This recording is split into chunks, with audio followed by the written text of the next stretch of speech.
Washington, to counter Iran's growing influence in the Middle East, the U.S. must maintain a strong diplomatic and military presence in neighboring Iraq. Experts from the State Department and the Pentagon said at the first Senate hearing on Near East subcommittee Tuesday. Over the years, Iran has expanded control in the Middle East region by investing heavily in Iraq, according to Joan Polaschik, Deputy Assistant Secretary for the Bureau of Near Eastern Affairs at the State Department. The U.S. spent $20 billion between 2003 and 2011 on the Iraqi military, but it wasn't enough to stop the rise of the Islamic State group and its attacks against Iraq, which required spending another $5 billion. Michael P. Mulroy, Deputy Assistant Secretary of Defense for the Middle East, told the Senate Foreign Relations Committee. He noted that expenditure on U.S. troops in Iraq had gone down from $150 billion years in 2008 to $15 billion in 2019. Everything we are doing right now is more toward the economy of forces and also towards normalization, Mulroy said.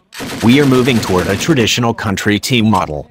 And we will start standardizing, modernizing and normalizing our spending as we do that. Right? In May 2019, U.S. diplomatic personnel were pulled out of Baghdad temporarily amid escalating tensions with Iran. Committee Chairman Senator Mitt Romney, Republican Utah, said the diplomatic personnel need to return to support the government and the enormous challenges that they have. I encourage the administration to be up-to-date intelligence on the assessment of Iran's threat and restore full diplomatic presence as soon as possible. Right?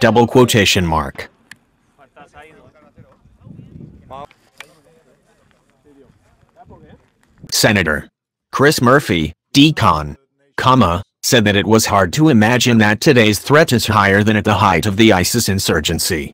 I would hope that we return to political functionality soon. If we don't, it is an invitation to ISIS to emerge, he said. The risk of a long-term political withdrawal from Baghdad can cost many more American lives than we are saving. Philip Smith, an expert in U.S. and Middle East relations at the Washington Institute, stressed the importance of a U.S. military presence in Iraq. Having a force on the ground sends a message that Iranians can't do what they want, he said in a telephone interview. Smith said the focus of the U.S. military in Iraq is not only to counter insurgents and support the government but to provide a show of force against Iran's expansionism. Polaschik said that America's policy in Iraq is focused on immediate stabilization needs like humanitarian assistance, even as infrastructure challenges remain. We are putting efforts in regulatory reforms to create an inviting business environment, she said.